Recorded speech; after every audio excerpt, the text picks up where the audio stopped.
The HoneyDew with Ryan Sickler.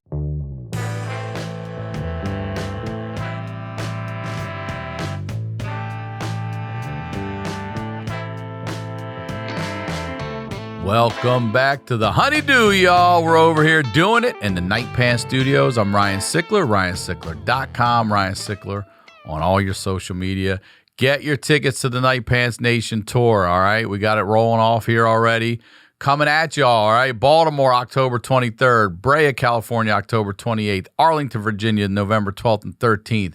Cleveland, December 9th through the 11th. La Jolla, December 17th through the 19th. All right, there are other dates up on the website. Go to RyanSickler.com, get your tickets. There's 2022 dates up there already, but you can just go there and see them, all right? The YouTube channel, youtube.com. Go subscribe, please. It means nothing to you and everything to me, all right? You hit it, subscribe. You're watching anyway. Just hit the damn subscribe button. It matters, all right? And it's free. It's free. You don't have to buy shit. You don't have to do anything. Just hit that subscribe, all right? And if you can't just get enough HoneyDew once a week, you got to hit that Patreon up, all right? It's the HoneyDew with y'all. It's $5 a month. That's it, okay? You get the entire back catalog. You also get the HoneyDew a day early, ad-free at no additional cost. If you sign up for a year, you get over a month free, all right? And just recently, we had somebody...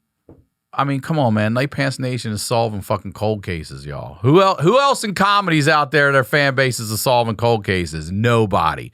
$5 a month. If you or someone you know has that story that has to be heard, please submit it to honeydewpodcast@gmail.com, and hopefully we'll get to do an episode with you, all right?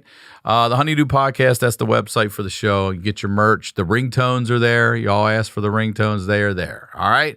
Now, that's the biz. You guys know what we do over here. We highlight the lowlights. I always say these are the stories behind the storytellers.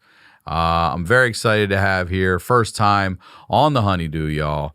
Ladies and gentlemen, please welcome Shane Gillis. Hey. Welcome to the HoneyDew. Hey, man. That's great. It's very nice to have you here. Thank you, man. In your Notre Dame gear. Yes. Are you a Notre Dame guy? I'm a fan. All Yeah, right. yeah. You did not go to Notre Dame. I did not. All right. No. We're going to talk about a lot of shit, though. Sure. But before we do, please plug, promote everything you'd like. Just put out a special on YouTube. Shane Gillis, live in Austin. It's on Gillian Keeves' YouTube channel. We got sketches on there, all that. And Matt and Shane's Secret Podcast. All right. Nice. Congrats on the special, by the way. Thank you I know very it's much. getting a lot of love right now. It is, and that's nice. good. Yeah. So we're going to talk about, obviously, SNL, all that stuff. But before we get into that, like, tell me a little bit about you. Like, where are you from originally? What's your upbringing like? All right. I'm from Mechanicsburg, Pennsylvania. That's just up the street. Yeah, it's dude. close. And I went to middle class suburb. Grew up Irish Catholic family.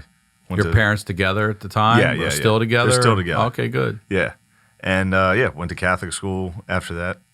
Went to college. You have brothers, sisters? I have two older sisters. Two older sisters. Yeah.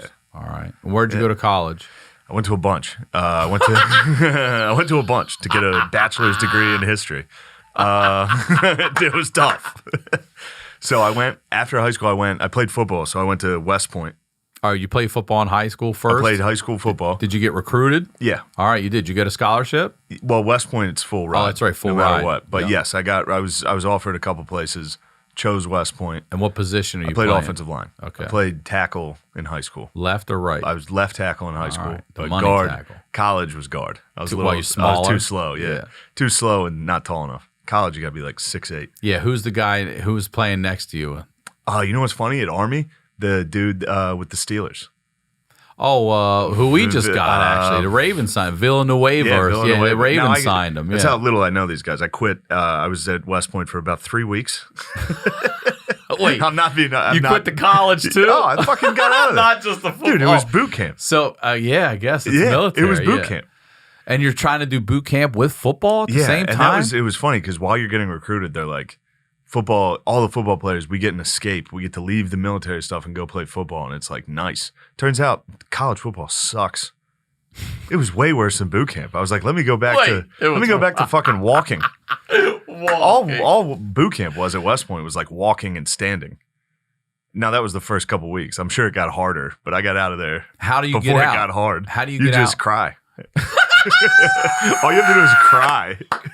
They're like, get this bitch out of here. Yeah, if you're 6'3", 300 pounds crying, they're like, all right, you're fucking going home. I was like, I want to go home. That was really it. Yeah. And there's no dishonorable discharge or anything like that. It's just honorable discharge. You're It's just out. honorable. Yeah. Okay. Because day one, you swear in. Yeah, I imagine. So I was a yeah. fucking soldier, technically. Yeah. And I've told this before, but it's funny because technically I did join during wartime. If you volunteer during wartime, you get a medal. And I was honorably discharged. So technically I'm a decorated veteran. Do you have a medal? No, I didn't buy it. You could have. I could have buy it. You could order it. I could have ordered it. It would have been fucking insane to order that. I'm a decorated veteran. to steal valor, but Yeah. technically legally doing it. Yeah. Yeah. But no, I got there, and it was funny when I quit. Because you get first day, I knew I was in trouble because I was like fucking around. We were like doing the head shave thing, all that. So you're just standing in line. It's me and a bunch of other dudes. We just got our uniforms and shit. You get underwear. You get tighty whities. That's your fucking uniform. You got to walk all day in tighty whities. All day you're in that? Sweating. It's hot as fuck. It was summer. But while we were standing against the wall, everybody's getting their head shaved and shit. And I started like fucking around. And a drill sergeant heard it and was like, who's yelling? And the dude next to me was like, ratted you out? He fucking ratted me out right away. I was like, dude, what is this? Yeah, I didn't belong there at all. I just wanted, I was in high school, so I was like, this would be cool. Play like at Notre Dame, at Texas A&M, all these schools. Yeah. And yeah, I was dumb. I was a dumb pussy. It's the worst way to go into boot camp. A fat, dumb pussy. Fat, dumb pussy. What a terrible way to enter the military. You exited pretty quickly. Oh, I was out, dude. I got in there and I was like, this was a huge mistake. Well, it was funny too, because I knew I made a mistake. Like yeah, when I were knew you I like, made a mistake all right. 2 months ahead. So after I committed, I was like, I fucked up. But I was 17 or 18 at the time. So it's new, like fucking up like that. I didn't know what to do. And I remember the night before boot camp, I was in a hotel like with my parents because your parents drop you off at like 5 a.m. or 6 a.m. So I was just laying there with them and I was like, geez, this is in a hotel room. And were they supportive? Did they think this was a good thing? Or they were like, hey, we don't have to pay for college. He got a full ride. We're so proud. So proud. So that was, that'll come back with the Yeah, SNL I'll stuff. bet, That was the last time. They've been proud of me twice. And both times, catastrophic failures. That seemed to last about the same amount of time. dude. Same amount. And I mean, truly, I've had 6 weeks in my entire life of my parents being proud. But so while the night before boot camp, I called my friend Jamal, who was playing D2 somewhere else. So I called him and I was like, what's going on? And he was like, oh, I'm just playing Madden. We're going to go to a party. I was like, fuck. I fucked up. Like, I'm in a hotel with my parents about to go to boot camp. I should have went D2. Should have went to another school. Could you have? Yeah, I could have played D2. Yeah. The other schools I was going to was like 1AA, 1A. Was anyone else, other schools looking at you at the time? Yeah, for sure. Who else? In hindsight, who would you have picked that was knocking? So I'll tell you, after Army, I transferred to Elon and played 1 season of college football. Okay. So no matter where I went, I was going to quit. I quit after that full season because college football did suck. But I should have went 1AA. I should have went to like Duquesne or smaller. And you think you would have played out there? I don't know. I probably wouldn't have finished the 1 season I finished at Elon if I hadn't quit West Point already. You can't quit like twice back to back in like a month. Yeah. Although I would have, dude. It sucked. So when you hit the realization that you're going to leave, what bothers you more? Like telling your parents about this? That was annoying because they were coached, because everybody that goes to West Point cries and tries to quit. Everybody does. Like when you go, basically everybody. Obviously there's dudes that are like patriots that like want to be in the military. Right, yeah. But everybody that goes there has like a 1600 on their SAT and is kind of like a dork. Mm-hmm. So when you get into that competitive, like getting yelled at in the morning, dorks fucking spaz. And that's funny. So yeah, the parents were coached to say you can't come home. Got it. So when you call your parents like, hey, I'm quitting, they're coached by like drill instructors and recruiters to be like, say no. Say they're literally not allowed to come home. So my parents, when I called them and I was like, I'm coming home, I'm fucking quitting. They were like, you cannot quit. And I was like, you guys are fucking losers. Like, You're I was losers. so mean, dude. I was so mean. I was like, you guys, you're a fucking teacher, mom. Shut the fuck up. It was really regrettable stuff, dude. It was embarrassing. I mean, dude, imagine crying on the phone with your There's mom. a line of other dudes Bro. crying, waiting to get And on with that your mom, line. like, shut the fuck up, mom. You're a loser. And then they finally, the next time I called, they're like, all right, of course you can come home. We were told to say that. But yeah, it was funny because this was very funny. So when they drop you off, they drop you off in regular clothes and your parents say goodbye to you. And then at the end of the day, there's a parade of all the new cadets in front of all the parents. And now they see you marching in a uniform, head shaved at the end of the day. So during that parade, I see my mom like waving a flag, like one of those mini flags. And I walk by her and she was like, yes.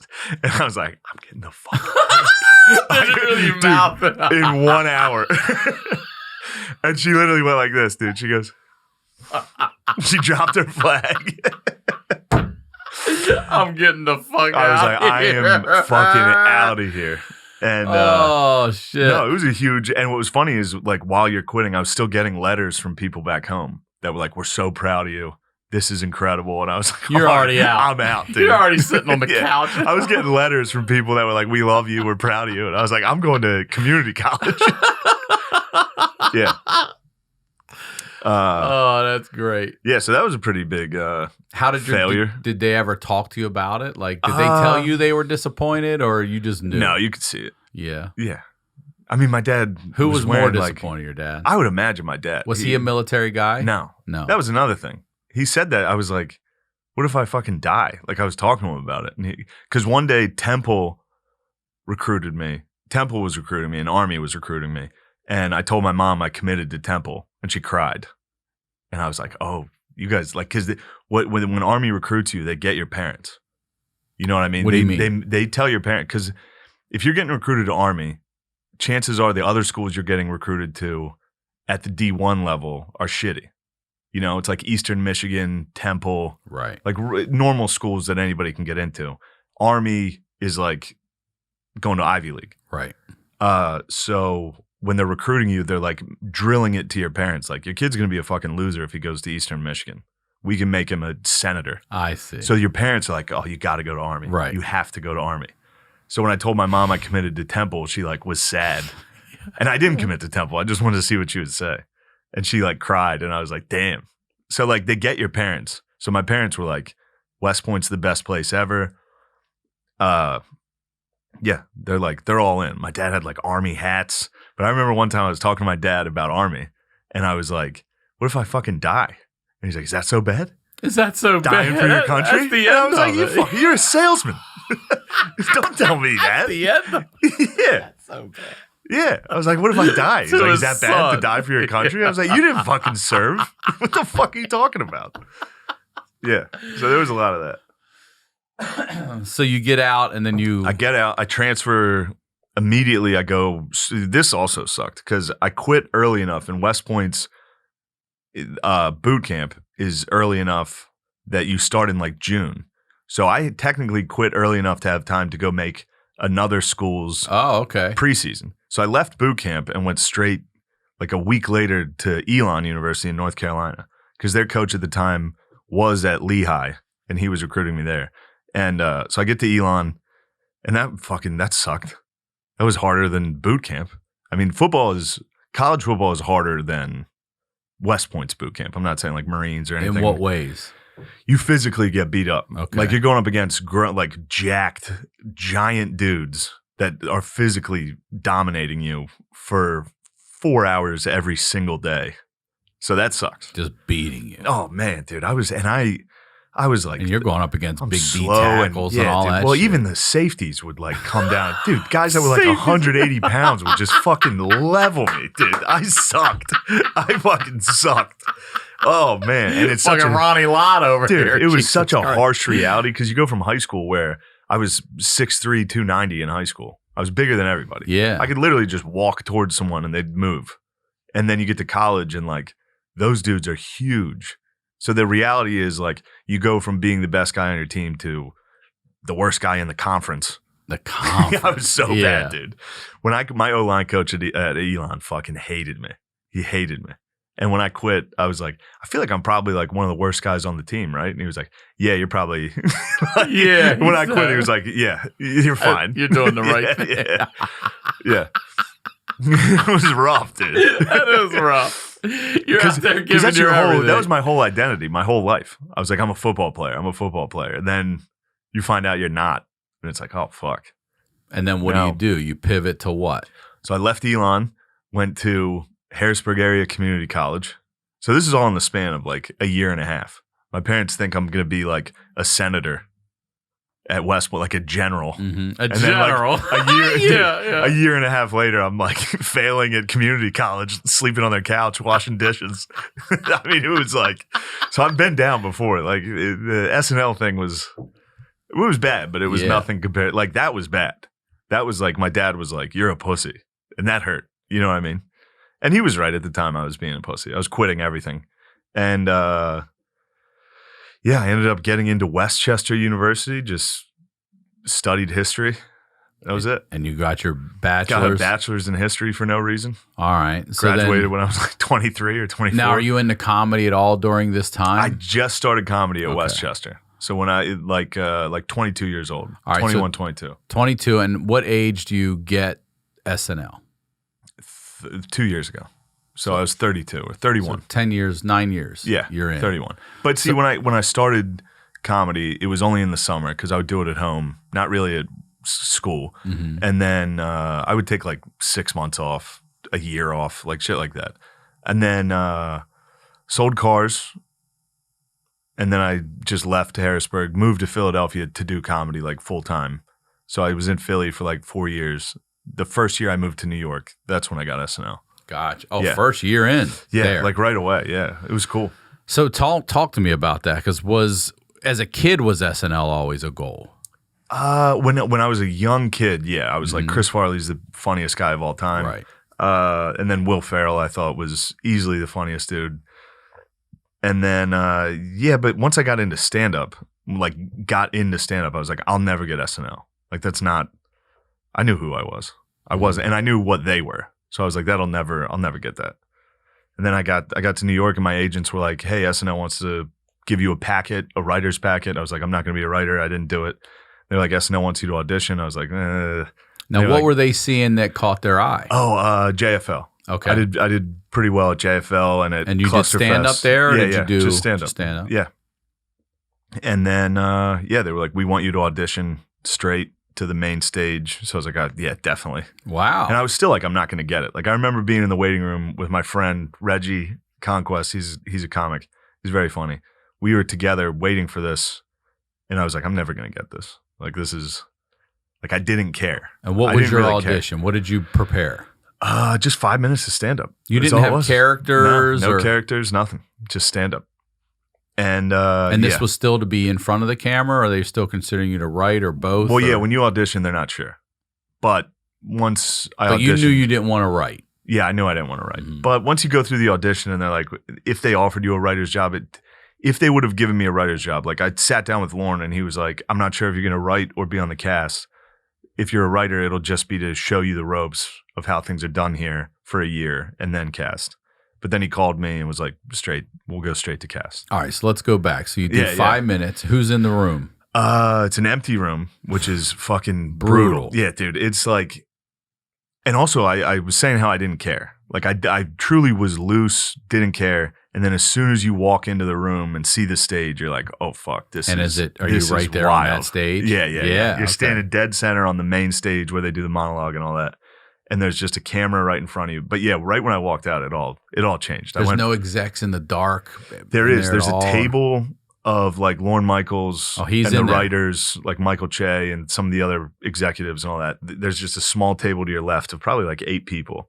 And here's just a camera, probably from like me to you or that wall. There's a guy behind it that's like 3, 2, 1, go. You just say your name and then do 5 minutes. And are Like, they laughing my at all? hand was shaking, so I'll I had the bet, mic dude. against my chin. Nah, Yeah, it was crazy, dude. If those, That's a great. you know how they release like those? Like Yeah, you I've see seen 'em at guys the end, auditions, dude. If my audition gets leaked or is released, it'll be funny. Is- my hand was truly like. Do you hear them laughing at all in the Yeah, dark? so you're told the whole time they're not going to laugh. Like it's going to be quiet. But the first thing I said, they laughed. So I was like, oh shit, I'm doing pretty well. And then like I couldn't not. You're supposed to pretend they're not there, and you're talking to the crowd. But anytime they'd laugh, I'd be like, eh. Like I couldn't help it. I get done. I was like, they laughed. I was told they weren't going to laugh, but I knew I was nervous. Like I was shaking. My arm was fucking shaking. So I was like, that had to be terrible. I run into Michael Che that night at a show, and I was with Soder and Big J, who those were the guys I like latched onto when I moved to New York and like followed them around. Yeah. And Che was like talking to them and was like, your boy did good. He was funny. And I was like, oh man, I thought I bombed. Like I was nervous. And he was like, you were the least nervous by far. And that was the night of the audition. So I was like, oh shit, I might have got this. And then I get a call back and I was like, how all right. soon? 3 days. Oh, that's 4 fast. days. That's fast. Yeah. And they're telling you to come back? Yeah, you come back just to meet everybody in the office. You don't have to do the set No again. more sets. Okay. It's just me, 3 other people that are like up for the position or whatever. And we go around and you go room to room and meet everybody at SNL. And then at the end, you go sit. The 4 of us sat and waited in Lorne Michaels' office. And he would call people in one by one to meet them. But again, you're waiting. They always make you wait. So like on the audition, you just wait in a green room for like 2-3 hours. For real. Before you audition. Yeah. It's like a technique to make you nervous to see how you do. I saw an interview with Chris Rock where he talked about how another comedian he knew at the time was like, fuck this, I'm not waiting. And he left, but he stayed there and waited and waited. Yeah. What a dumbass for leaving. I mean, it's SNL. It's not Who's leaving? fucking some fucking Cheez-Its audition. Yeah. And so you're sitting in this office, we're all waiting. I was talking to the other comics, and I remember them. It was right when a Chappelle special came out. It was 2 years ago, like exactly 2 years ago today. And they were like shitting on Chappelle's special. And I was like, oh man, I'm not like these people. They're like, I think it was kind of transphobic and like all this stuff. And I was like, dude, I'm never getting this job. So they call the first person in, they meet with Lauren, they leave after like a minute. The next person gets called in, they leave. The third guy, they're like, you don't even have to meet him, you can leave, which that was pretty brutal. Oh, really? They were him? like, you can leave. He didn't even get to go in to meet Lauren. And then I sat another like hour and a half by myself in this room, and I was like, oh, I definitely got it. Like at that point, I knew I got it. Why? What are you thinking? Because the 3 people, They're already- rapid succession, in and out, see ya. And then it was just me waiting. To talk to there's- Lauren. Yeah, and he has girls that work for him, and there's like a separate room of just you and these girls, and they were they're like, oh, you're waiting? Oh, that's really? good. Yeah, they were very nice people. Everybody was nice. I mean, everybody was cool. And then, go in, meet with Lauren. It was cool. He says, What's he say? he was like, I'm going to use you. I'm just not sure if it's writing or cast. Okay. And then on 9/11, I got the phone call that says, that was Lauren, and it was like, we're going to put you on the cast. I was like, Nice. oh shit. On the cast. And then September 12th, they released the information that I was going to be on the cast. Okay. So they did have about 1 day to vet me. So I think that's probably where it was difficult.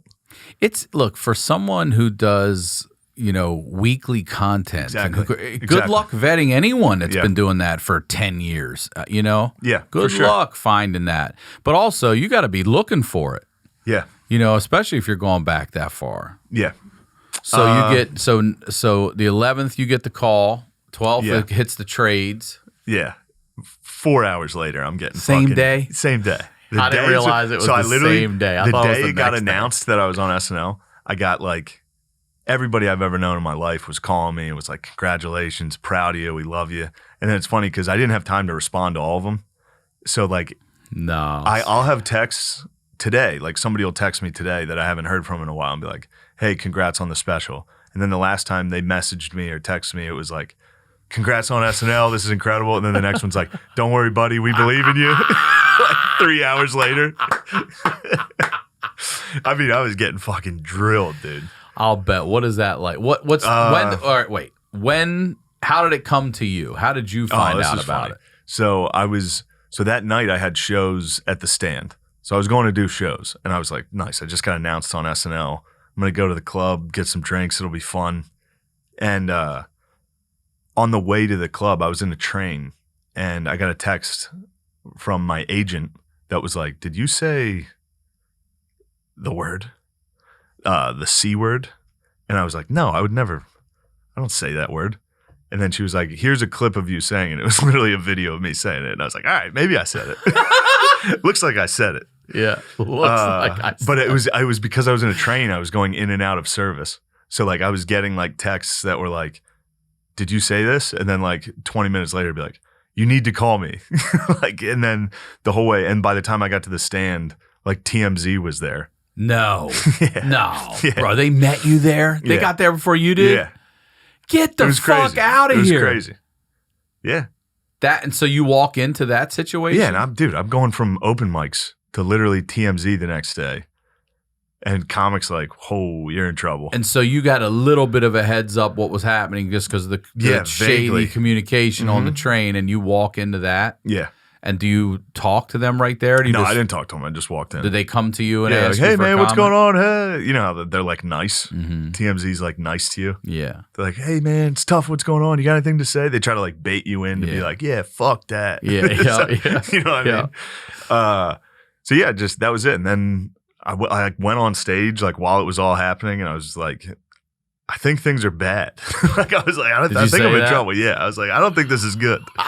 It was funny too because everybody, including Lorne Michaels, the whole time was like, "You're gonna be fine. Don't worry. This happens." Really? Yeah, they were all confident because everybody they've had the last couple years gets this treatment. Like they always have one or two, like something will come up where they tweeted something a while ago, but it was never a video of them saying a slur. You know what I mean? Right. So the whole time I was like, no, I'm not. Like this is bad. If they're going through my podcast, like this is bad.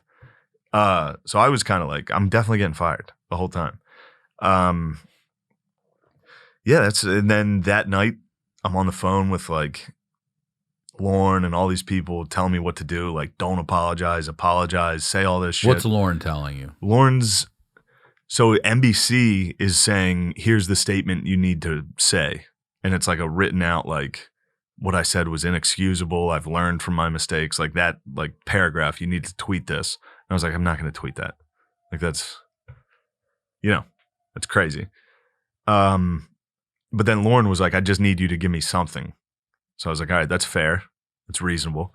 And so, yeah, I just had like 5 minutes. He was like, I need something in the next 10 minutes. So I just sat there and typed something out. And tweeted it? Yeah.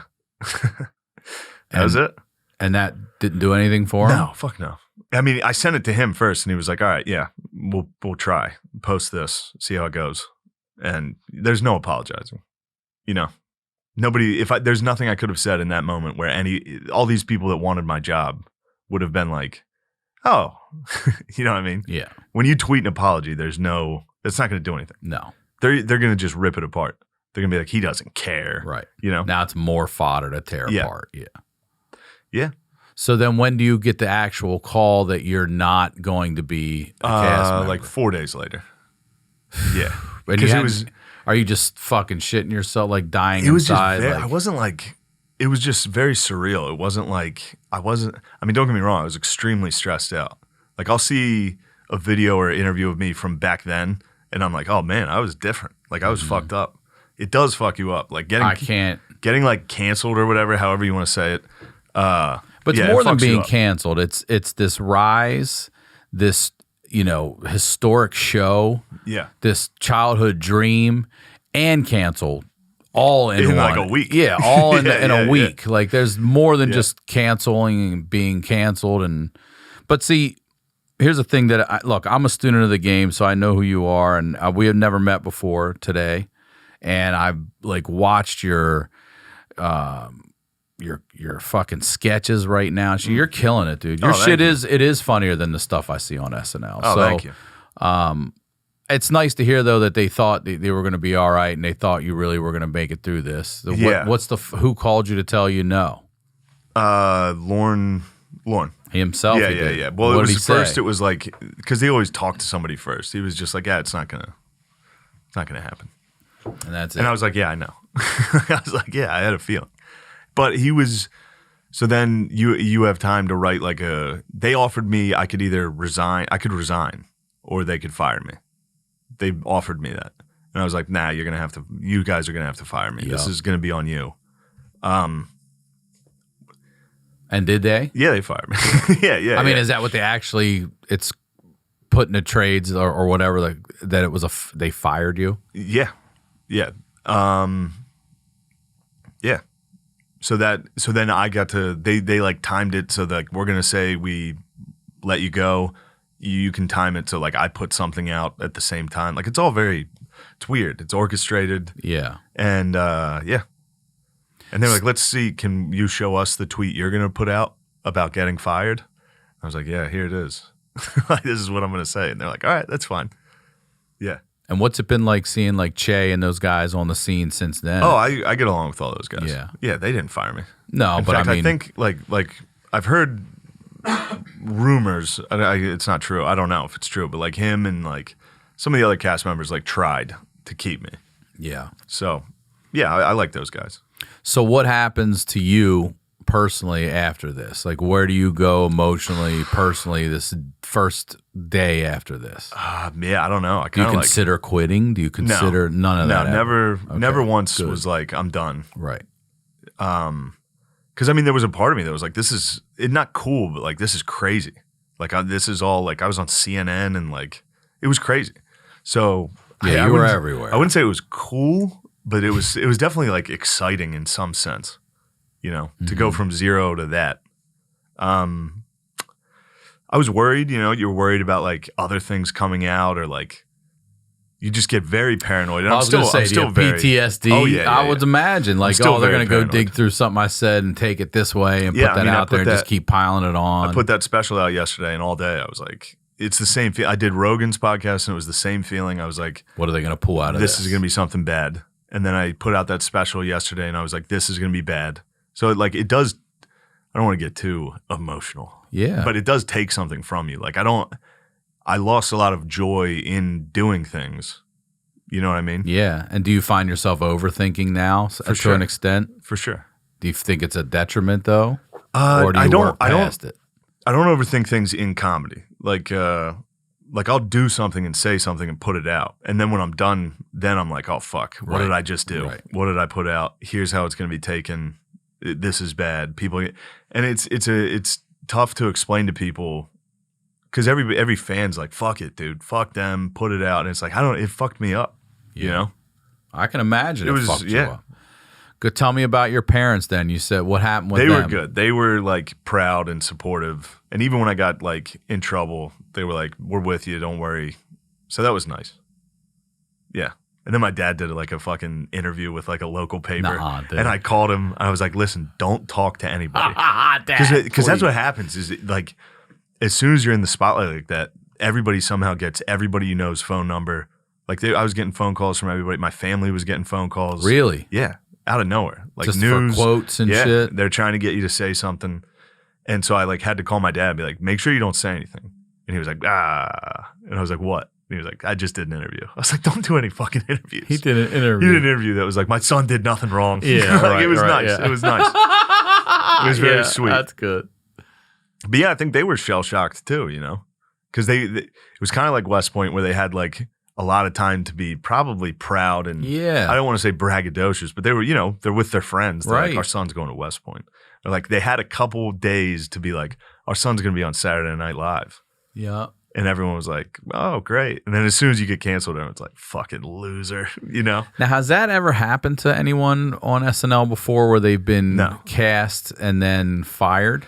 No. Prior to actually getting to the show? No. Your history? Yes.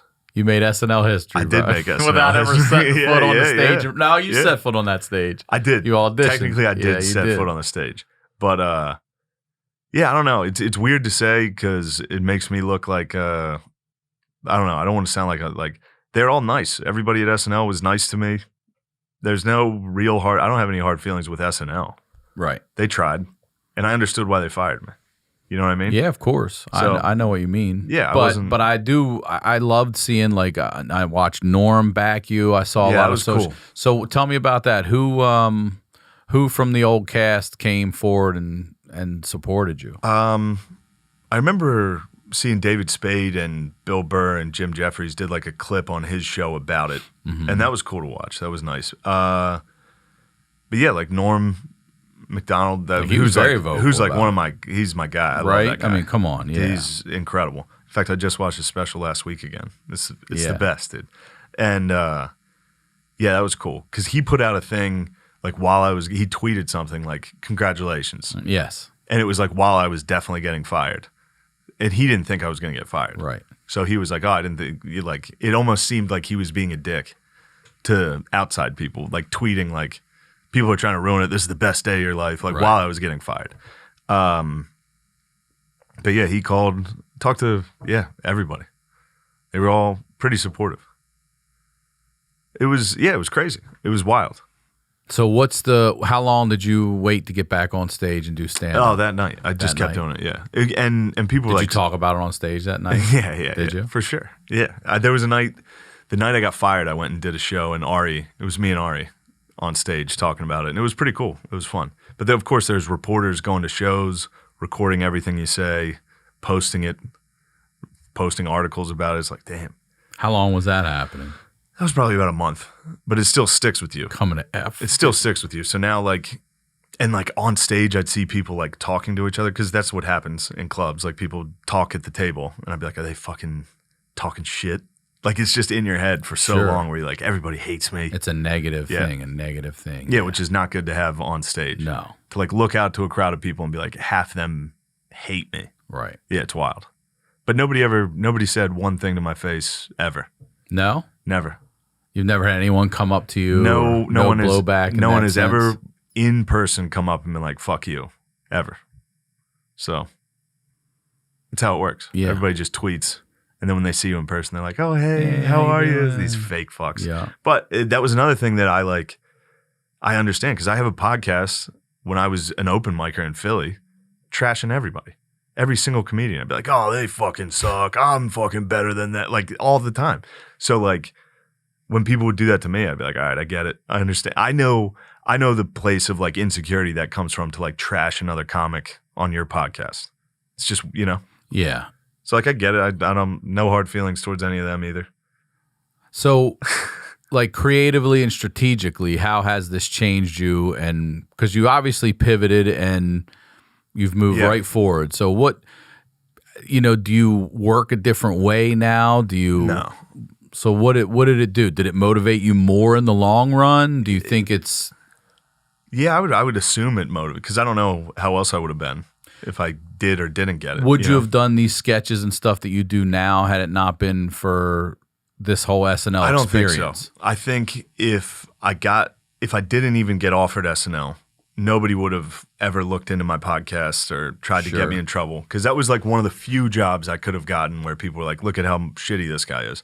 So no, I probably would have been doing acting like TV shit and all that because at the time I was getting a lot You were. of auditions and stuff like that. So yeah, I probably would have just been in shows, But do you find, like, for instance, with your special right now that's Yeah. out on your YouTube, Yeah. right? Do you prefer it that way, that you just shot did you even try to shop it around, or did you just say, No, fuck I didn't. It was Exactly. funny. I'm not either. Yeah, my agents were like, let's hold off on this. Let's try to shop this to like HBO or Netflix. And I was like, they're not going to fucking buy it.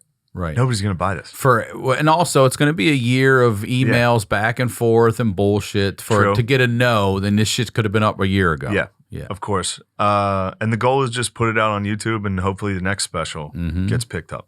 Right. Right. Because at this point now I kind of have to prove that I'm good. A lot of times they just kind of pick you. They tap you. They're like, all right, this is our guy. We're going to put him on Comedy Central and HBO. Whereas now I kind of have to make my own stuff and be like, here's a body of work. Now can I be on something? And that's a cool route to go. I'm all right It with is, that. but even if you can't be on these other things, it doesn't there are matter. places you can be. Of course. And YouTube is a viable place to be. Of course. That, honestly, you're probably getting more views on your sketches there Certainly. than SNL is. Certainly. You know? Well, I don't know about views compared to NBC, but I would say it's probably competitive, to be honest. I hope. That'd be nice. But it as used far to be as, when you pitch shows, it was, well, we're cable, we don't have a lot of money. It was all that bullshit. And then, yeah. well, I remember being in a meeting one time and somebody said that, and I was like, well, can you, what networks do your kids know? What network is your kid watching? Yeah. They're not watching NBC, ABC, No, CBS, or fucking Fox. They're watching Nickelodeon. They're watching MTV. They're watching all these other things. So get the fuck out of here with that cable. You are where all the money is. Yeah. Yeah, I mean, YouTube's, it's perfectly viable. Like, I think the views I would get on YouTube versus if I sold my special to like a streaming service is definitely better. Definitely better. And in the long term, like getting, I don't know how much money, if I would have sold it to a streaming service, you get like 40 grand or something. I have no idea. What I love about this podcasting has also opened up this community of comedians that I love, like getting to sit with you and all these other guys, like the New York guys, the LA guys. And the thing I like about it is like it's peer-to-peer and it's direct to consumer. Yeah. We are helping one another, and we're putting it right out there for everybody else, right? Yeah, that's you been don't cool. have to wait for a Netflix or an HBO or whoever, Amazon, to give you this green light to be put out there. You can go to your friends and do their shows, and then put it right out to all the people who love you. So I love it's all direct to consumer and peer to peer. You don't need that bullshit anymore. And what's nice is when you put like the special I put on YouTube, it's shared by every comedian. Right. Everybody's pulling for each other, and it's pretty nice. It's less competitive because I would imagine I've only been, this is the first special I ever put out. I've only been kind of headlining within this era of comedy.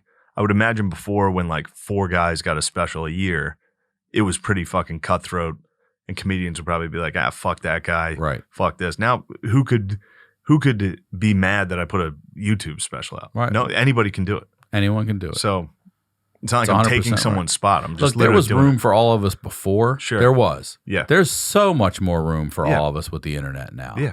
I mean, there's so much. And if you don't like it, fucking move on. Yeah. There's plenty more for you to see. Of course. So Nice, man. I really think it's impressive, and you've had to dig out of quite a hole, Yeah. and to keep your focus, Yeah. and to stay positive. Like, what are some of the things you did to stay positive during that time? Nothing. I'm pretty negative. Literally nothing. Stand up. That's it. But that's That's the only thing. through my hardest times. Like, I remember splitting from my daughter's mom and stuff, and just freaking out about feeling like I'm going to lose my kid. And Oh man. and it was stand up. Yeah. It was not, I mean, it didn't matter whether I was on that stage for 12 minutes or an hour.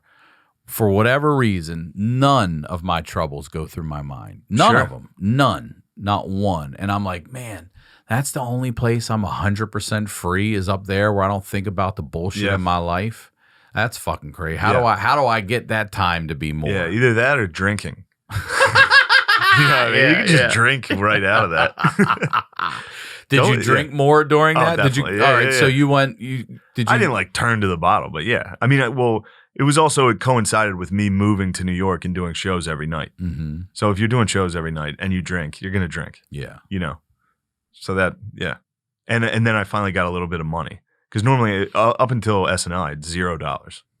Did they pay you anything from that? Yeah, I got like the first season's worth. Oh, okay. So they Yeah. paid you for a full season? Yeah, they pay you. What are you allowed to you say? get half a season. I got $50,000. Oh, wow. That's it, All yeah. right.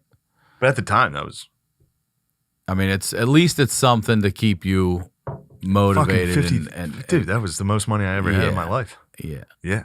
But it's going to go quick in New York if you don't get Oh, in another New York, gig. I got rid of it. I spent it in a month. I bought I bought a Chevy Cruze and paid my student debt.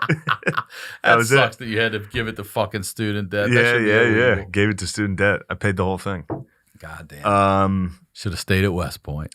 Yeah, that's You would kind have of no student debt. Truly, Bro. No student debt. Yeah, but I might be dead. You probably would be dead. Yeah, so I would have been a big fucking You'd be target. Soft. Yeah, they'd be fucking you up out there, dude. Yeah. Yeah, I don't know. When did you realize, or did you have a moment during that where you're like, oh, it's getting to me more than I thought it was? Or I don't know. Because you said it fucks with you, it really fucks Sure. with you. But when are the moments that would get to you? It's almost like when you're depressed. Like you don't realize it until you're That's done. right. That's what I'm so saying. like I didn't realize it until like recently how fucked up like, and it still. What do you look back and see? You mentioned seeing yourself on an episode where you just saw seeing like yourself. a clip or something. Yeah, where I'm like, oh, I'm definitely different. It affects like relationships for sure. Like all of a sudden, the only thing I cared about was stand up versus other. It fucks you up. I don't know how else to. It's almost impossible to describe to anybody that hasn't experienced that. But yeah, I don't know. It's exactly like being like depressed, where you're like, while you're in it, I was kind of like blocking it out. I was like, people would be like, "Are you all right?" I'd be like, "I'm fine." Like the whole time, I was like, "This is nothing. I'm fine." And then when you get done, you're like, "Damn, I was fucked up. That hurt." Yeah, I mean, you're literally pushed off the mountaintop. Yeah, bro. Yeah, and people are happy about it. People are very happy. Yeah, for sure. Did you have any? But you never got confronted. You said nobody came. No, up to nobody your ever face and said confronted me. anything. No. Did you ever hear any shit behind your back? People on Twitter, you're like, I don't even know this fucking person. Oh, I don't know. I mean, a bunch of these comics would come out and be like, "Fuck him. I met him once. He's a piece of shit." It's like, what the fuck? A piece of shit. Yeah, dude. I've had several comedians like that tweet. line is fucking great. One lady tweeted she met me for like, I knew when she met me. She met me for like 15 minutes. She was like, "Yeah, fuck him. I never liked that guy." It's like, you're a crazy person. We've met for 15 minutes. Yeah. Yeah. And then, of course, it's funny because I have fans now. So, like, if somebody tweets at me or talks shit now, people are just like, "Is this you?" And it's just a tweet of them saying the N-word like 2 years ago. And it's like, shut the fuck up, you idiot. Yeah, right, yeah. I don't think people understand how this works. Like, if you throw stones like that, if you're like, "Hey, look at what this guy, fuck that guy for saying that," people are just going to look what you've done. Yeah. Let me go back through your social media. Here's 10 minutes of you screaming the N-word on a podcast, you fucking dunce. Yeah. So I try not to do that to people. I try not to be like, "Hey, look at this." But every once in a while I'll get someone. Do you think it motivated you in a way to do more? Yeah, definitely. I mean, it's hard because I talked to some comics about this. I talked to Louis about this, Louis C.K., about like how I was like, well, now I want to prove myself. Mm-hmm. Like I was like, I want to prove that people were that they were right to pick me, because that was kind of a prevailing theme where people would be like, he would have never done well there. This was a mistake, all that stuff. So there's a part where you like want to prove them wrong and be good. And he was like, you don't have to prove anything. You do it for yourself. So like I've tried to adopt that. Like I'm not trying to prove what to who. That type of thing. Yeah, that's kind of all it is. Yeah. And yeah. Do you see yourself if I hate talking seriously about anything. You have to, bro. This is tough, dude. That's all right. You're doing great. Uncomfortable. I want to know, do you see yourself acting again in other things if the opportunity presents itself? Are you interested, or are you just like, is it sour to taste? I'd like to do that. I'd like to do that, but I'm not. I would imagine it's not going to be on like a sitcom or like a family show. So hopefully it would just be a project that would, again, be with like my friends, which is kind of what we're doing. With the guys that we do those Gillian Keefe sketches with, that's John McKeever and Tommy Pope and all my friends from back home that like, we just can make stuff ourselves. And you do a great job. We're perfectly capable of making it ourselves. And then why not, right? Yeah. You don't have to listen to any executive notes. No. There's none of this bullshit. Now, somebody bought one of our shows, then you got to put up with the bullshit. Yeah, well, they're paying you to put up with the bullshit. Yeah. And we're perfectly capable. Now that we have a Patreon on Matt and Shane's, and I'm making money from touring, and we make enough money that we can produce like pretty high quality stuff. They're very high quality. Yeah. Your shit looks great. Yeah. It does. It really does look good. Do any of the SNL people hit you up about your stuff when they see it? They do? Yeah. Oh, that's fucking. I sent them to Lauren. Do you really? Yeah. What's he say? He thinks they're good. So that's got to feel good. Yeah. He's Have you heard from him since? Yeah, I talked to him. You do? Yeah, I've sent him. I've talked to him about those sketches and things like that. Yeah, And he still makes the time or whatever. he does. Huh? That's great. Yeah, he goes out of his way to like make some time, which That's is nice. Yeah. You know, it's the least he could do. It's The nice. least he- It's not the least he could do. I mean, literally the least he could have done was just like, yeah, see ya. Yeah, they could have fired you and paid you $0. Which is what you would kind of expect. But I think, was surprised to hear you got money. I think there was some accountability on their part to be like, sorry about that. We just picked you up and got you killed. You know what I mean? That's like, that is kind of like if they had a soul, which they might, they're like, all right, that was fucked up. Sorry about that. Good luck with your life. Good luck with everything. Here's a Chevy Cruze. Get back out there. Time to go home and wash dishes again. The car of your dreams. That's it, man. Did you even you never considered doing that or anything though, did you? Doing SNL? No, Or what, leaving. quitting? Or, No. No, I mean, that was, what else would I fucking do? That's Especially the way I that. feel. Especially now I got that on my resume. Yeah, what are you going to do? Coming now? home, if you Google me, that's not good. I'm not getting a fucking job anyway. I never Google myself ever. You will not find Ryan Sickler in my Bro, Google search. My Google. Whew, Fuck that, dude. I search. I still look. Do you? Oh, yeah. I'm going to do it today. Don't watch out. It's never good. It's not going to be I good. don't want to do it. It's not going to The be good. last time somebody did it, they sent me something that said Ryan Sickler wife, and I've never been married. I've been engaged but never married. I'm like, yeah, that's not even real. That's not even real. And then all these other someone sent me what I'm worth, my net worth. I'm like, yeah, who the fuck's this Ryan Sickler? Because that is not my ass. Yeah, there's some must weird be another one. When your name gets into that, like ether, whatever that is, there's all these like weird bots that like put up. There's I don't know how to describe them. There's one of mine that's like clearly just an Indian bot. That's like, he is very rich. He drives several cars. Several. It's like all this, it's broken English. Like, but yeah, dude, I still read the comments. I do all that. Yeah. What's the one thing that sticks with you the most from it? Like, is there a comment that you really stuck at you or that you think about? No, not one in particular. And I don't know. When you think about this now, all right, so let me ask you this question.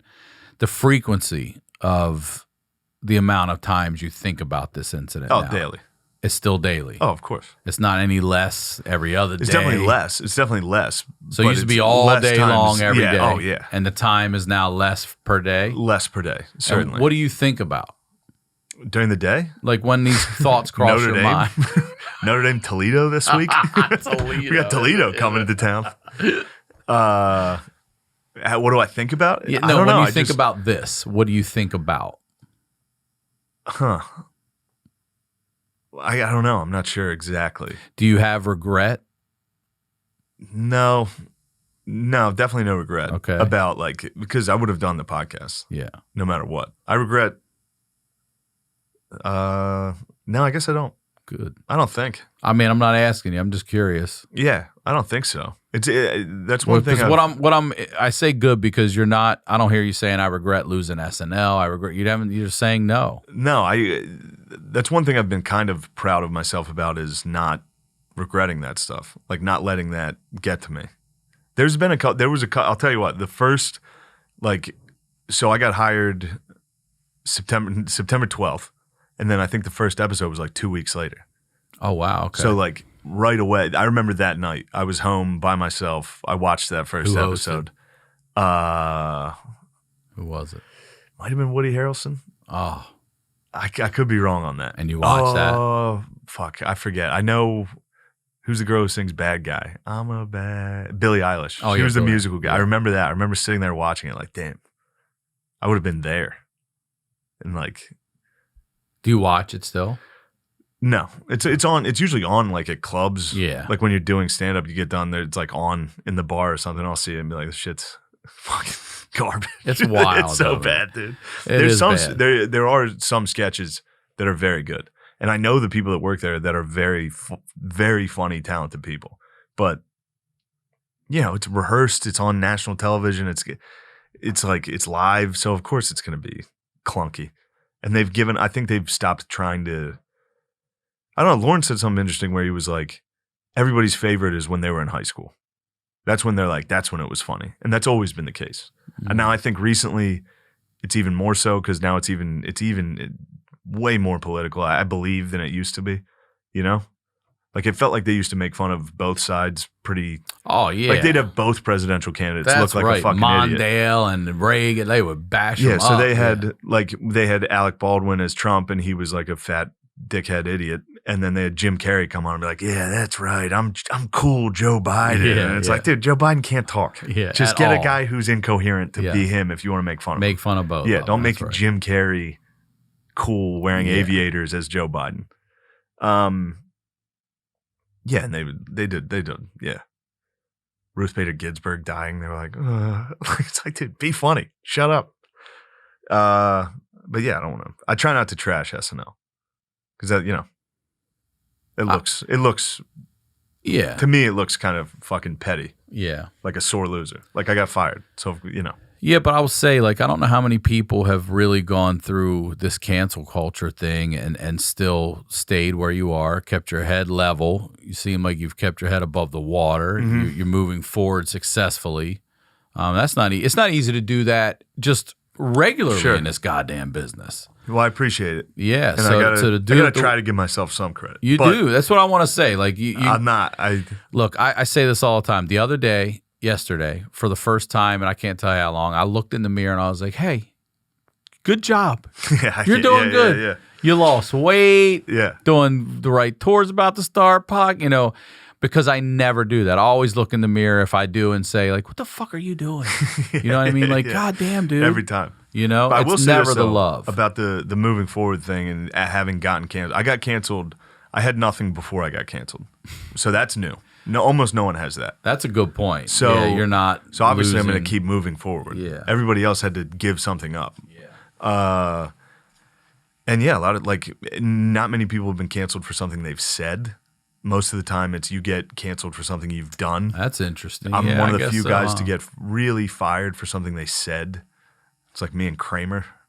Yeah. His was vicious. You know what though? His was vicious, but also we were Was just that where was that at? Was Laugh that at the Factory. So I did a show there last night, and I was like, that was the first time I ever did a show there. Oh, I was yeah? like, damn, this is where it happened. It is. I And you walked know in, I what? was We were like, just I was damn. just talking to some comics about this the other night too. Like that happened a while ago. That had to be It was like one of the first times it early got filmed. cell phone Yeah, video very first time, bro. or something, right? Or He a got- camera call. Like, He got drilled on the first camera video. and someone was telling me that when TMZ or whoever, the Hollywood does their tours, when they stop in front of the Laugh Factory, it's not like you'll see they go, "This is where Michael Richards Yeah, this is it. had his meltdown." Well, it's funny, too, 'cause, It's like- not. This is where you could see blah blah blah. You know? When I saw the stage last night for the first time, I was like, there's the balcony, dude. There it is. That's it. There it is. That's where Kramer went down. It went nuts. And so he had to go. He went on TV and like on Letterman and like cried kind of and apologized, which I'm not judging him because I understand the stress of that. But he was already famous, Right. so he had a lot to lose. He did. and he was losing it. You could watch him lose it. Like with me, I didn't lose anything, so it was a little easier. Like your American Express contract didn't just get I didn't torn even. up. Yeah, I had $0. I had $0. Yeah. Yeah. So I wasn't like, oh, my life's in shambles. I was like, no, I'm still living in a hallway in Queens. Yeah. I was like, wow, that was a crazy week. What You know a what I mean? week. Yeah. What a week in comedy Well, for back you. to where I dude. was last week. Last week, Yeah. Yeah. Man, but I'm saying it's impressive that it didn't fucking derail you. And Yeah. Well, I think one thing it could have done is I could have leaned into being like a fucking free speech guy and like I am right wing. I am like, you know what I mean? And that could have been very lucrative. But yeah, that's not who I am. I wasn't going to become like a. And there's nothing wrong with being free speech because free speech is important. Yeah. Obviously. But like, I but think it's not going to be your mantra moving forward. I think as soon as you get sucked in to being like if I like let being canceled define who I was and like talked about it. I mean, I talk about it on every fucking podcast. But if you let it like consume who you are and what you're creating, that's how you lose. You know what I mean? That's Yeah. like actually That's well getting said, canceled. yeah. Yeah. Meanwhile, the only way to not get canceled is to just keep moving and keep doing comedy. Because that's what my fucking job is. That's it. Like if I let that consume me and I was like every day I was like, I don't know. You know what I mean? Yeah, of course. Yeah. So I didn't tell you this before we started the show, but it's something I ask everybody their first time on the show. especially now after everything we've talked about. And that's advice you would give to your 16-year-old self. And it could be anything you fucking want it to be. Yeah. But I'm curious what, sitting here through everything you've been through now, going back to your 16-year-old self, what would you say? Don't cry at boot camp. Definitely just quit. Don't let everyone watch you cry. I mean, look, I'm happy with where I'm at career, like in my life. So everything kind of led me to this.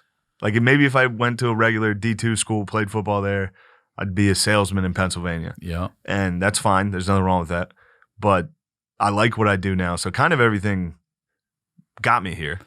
It goes the way it's supposed to go. Maybe It I'd just say does like sometimes. everybody in the house knows you're jerking off in the shower. Everybody. Everyone yeah. in the family knows. That was revealed to me recently. What do you mean? My sisters were just like, everyone knew you were jerking off in the shower. And I was like, what? They're telling you. I was like, how do you guys know? They were like, you were in the shower for an hour every day.